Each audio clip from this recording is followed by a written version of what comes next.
Salam Kamir, kekaguman ilahi mengarah pada iman dan rahmat. Saudara-saudari yang terkasih, saya mempunyai banyak uang. Kemudian saya akan terjamin hidup saya dengan keuangan ini, dengan miliatan kekayaan saya, maka saya akan merasakan damai, tidak akan pernah merasakan goyah dan ragu-ragu, bimbang, ketakutan dalam menghadapi hidup saya.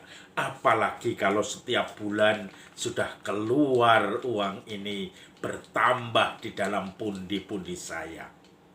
Nah, orang kadang merasakan sudah aman dan nyaman secara duniawi. Saudara-saudari yang terkasih, Injil hari ini merupakan panggilan Matius, seorang pemungut cukai. Kita tahu bahwa pemungut cukai itu bernama Matius, anak Alfeus.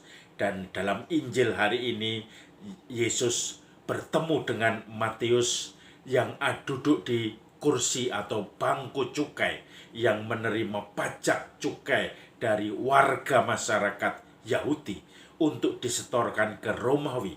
Tentu gajinya tinggi, apalagi kalau tidak jujur. Dia akan memotong pajak itu, kemudian menambah jumlahnya, dan setelah itu untuk dipotong untuk diri sendiri, yang lain untuk pemerintah.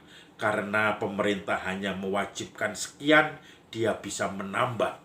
Maka pemungut cukai pada zaman orang Yahudi itu, zaman-zaman ahli Taurat, ahli kitab, semuanya dianggap negatif, berdosa, karena mereka merugikan bangsanya sendiri demi untuk menyenangkan orang-orang penjajah, yaitu Romawi.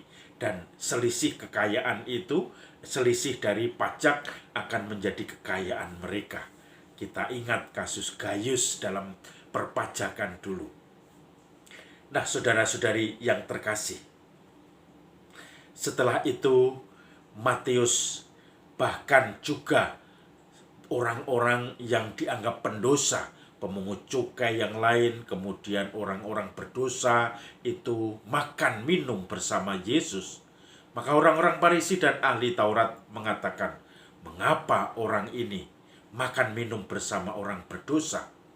Tetapi Yesus mengatakan, yang membutuhkan tabib adalah orang sakit dan berdosa, bukan orang-orang sehat. Bukan orang yang merasa sehat, bukan orang yang merasa saya sudah bersih, maka dia tidak perlu pertobatan. Tabib dibutuhkan untuk orang yang merasa sakit, ingin sembuh, seperti yang dianggap para pendosa, orang-orang pemungut cukai, dan seterusnya. Saudara-saudari yang terkasih, kita bisa belajar dari tengah-tengah masyarakat. Banyak orang yang sudah mapan, tetapi kemudian dia tidak mau dengan kemapanan duniawi itu untuk mengikuti Tuhan. Saya mempunyai senior, seorang Romo yang mungkin sudah lama menjadi imam, sekarang sudah tua sekali. Dia dari keluarga konglomerat yang kaya raya di Indonesia ini. Bahkan kakaknya bisa dihitung kekayaannya itu, kerabatnya itu sampai mungkin orang terkaya di Indonesia yang kesekian. Tetapi kemudian dia sudah masuk menjadi imam.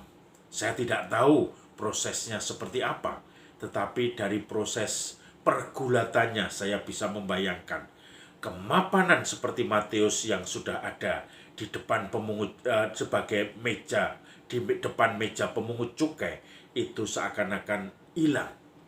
Dia lebih memilih, ikutlah aku, ajakan Yesus untuk ikut kepadanya. Harta kekayaan dari keluarga besarnya yang melimpah-limpah tidak dia pedulikan. Maka dia pun menjadi seorang imam dengan penghayatan kemiskinan, ketaatan, dan kemurnian. Bahkan dia memegang yayasan-yayasan yang memang harus berjuang dengan kemiskinan. Karena apa? Karena kekurangan murid, misalnya yayasan pendidikan menjadi krisis keuangan, kemudian krisis juga pengajar-pengajar di situ, sehingga akhirnya pelan-pelan dia menghadapi penutupan-penutupan sekolah itu. Tetapi tentu saja ini menjadi perjuangannya dari seorang keluarga konglomerat menjadi keluarga imamat yang akhirnya dengan kemiskinannya dia mencoba menggali. Kalaupun dia punya fasilitas, tidak seberapa dibanding fasilitas keluarga besarnya. Maka saudara-saudari yang terkasih, itulah yang menjadi semacam contoh seperti Matius di zaman sekarang. Banyak orang yang walaupun mempunyai jaminan, entah itu materi, duniawi, tetapi itu ditinggalkannya demi mengikuti Kristus di dalam pelayanan, di dalam membantu sesama, di dalam apa saja yang dikehendaki Tuhan di dunia ini.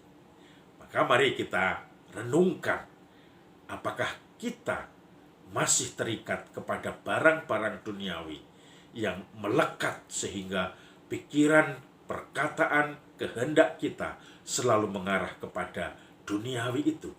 Atau seperti Matius, kita walaupun membutuhkan barang duniawi itu, walaupun tetap mohon Tuhan memberi rezeki dan berkat kelimpahan bagi kita, tetapi kita memandangnya secara lepas bebas, bahwa itu dari Allah, dan kemudian akan kembali kepada Allah.